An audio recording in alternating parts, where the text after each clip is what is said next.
Aid trucks are entering Gaza for the first time since the war between Israel and Hamas began 2 weeks ago.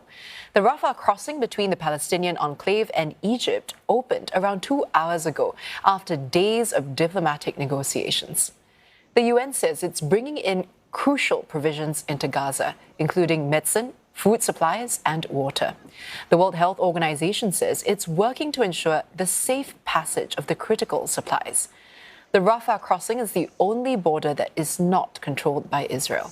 Hamas says 20 trucks will enter Gaza today, as per the deal struck between the US, Israel and Egypt. But the militant group says it does not expect the aid trucks to change the catastrophic medical conditions inside the territory. And for more, let's go live now to Ross Cullen in Tel Aviv. Now, Ross, the Rafah crossing is open now and much-needed aid is being brought over. How will this affect the humanitarian situation in Gaza? And what about the people who want to leave the enclave?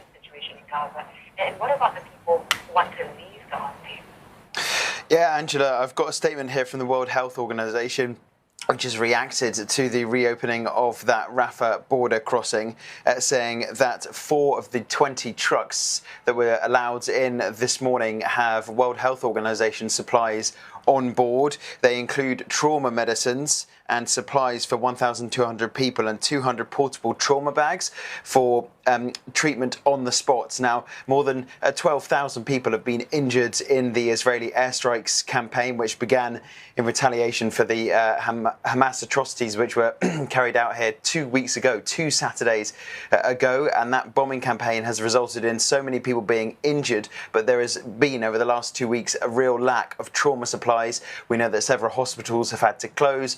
Other hospitals have had real problems with fuel because they haven't got electricity anymore. That's been cut off by Israel. They're relying on fuel for their generators, but they have depleted reserves of fuel, so they have to decide when to turn those generators on. So this aid coming in now specifically targeted for hospitals, for medicines and basic essential health supplies from the WHO will be very welcome for the medical service inside the Gaza Strip. They've also said that they've looked ahead to further supplies coming up. We know that the UK Foreign Secretary James Cleverly has been speaking, saying that this should not be a one-off. This should now be meaningful deliveries of aid.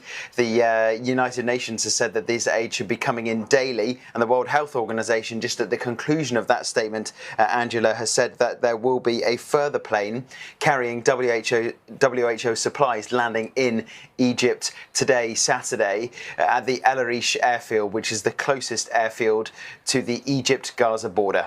Now, Ross, could the entry of these humanitarian aid delay Israel's plans for a potential ground offensive into Gaza?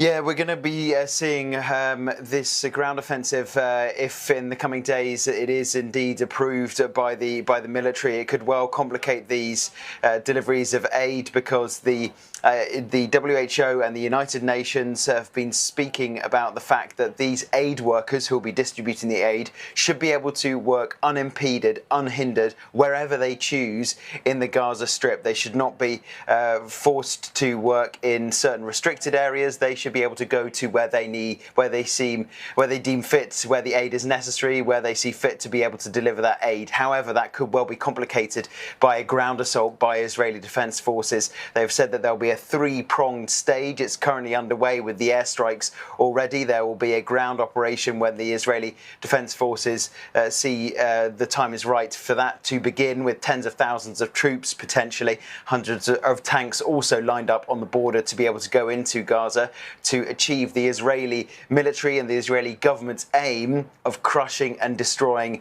Hamas. But playing into this is all the delicate situation around the negotiation of the possible release of the hostages. They are also being held in the Gaza Strip, and so Israel will want to ensure their safety also at the same time of any ground incursion going on. But for the humanitarian agencies, they do fear that this possible ground incursion by the Israeli military could really complicate their efforts to deliver this aid across Gaza. But that main news again, Angela, is that finally, after days of waiting, the Rafah border crossing between Egypt and the Gaza Strip is now open for convoys of aid to start to be able to deliver those supplies to the Palestinian people.